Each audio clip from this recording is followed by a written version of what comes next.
Est-ce qu'un chrétien peut perdre son salut d'après Hébreux chapitre 10 verset 39?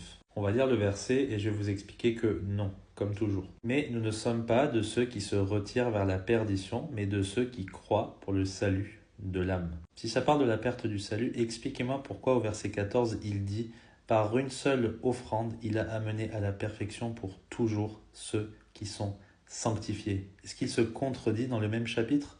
Non. Au verset précédent, il dit « Le juste vivra par la foi ». C'est exactement ce qu'il dit au verset 39.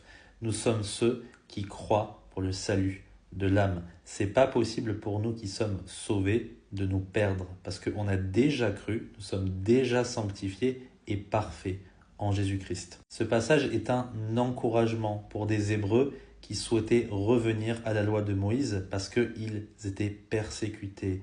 Ils doutaient à cause de beaucoup de Juifs qui rejetaient l'Évangile et qui les attiraient vers la loi de Moïse, qui n'est plus d'actualité puisqu'on est sous une nouvelle alliance. Il les encourage à porter les regards vers Christ qui a déjà tout accompli, qui est l'auteur d'un salut éternel. Et donc s'ils se retirent de cette confiance, pas du salut, s'ils se retirent de cette confiance, eh bien, ils ne vont pas marcher correctement en Christ. C'est pas comme ça qu'on marche en Christ avec du doute en permanence. Non, il faut avoir les regards vers lui, avancer vers lui, progresser, grandir dans cette sanctification.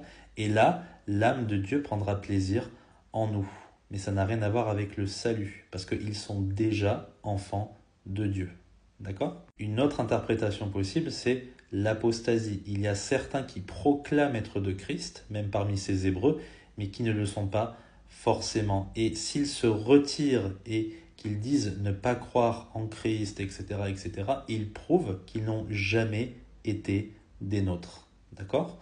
Mais nous qui sommes sauvés, nous ne pouvons pas, parce que nous avons l'Esprit, nous retirer jusqu'au point de la perdition. C'est une impossibilité puisque Jésus nous a déjà sauvés parfaitement. Vous voyez, c'est encourageant plutôt que déprimant, je l'espère. Que Dieu vous bénisse.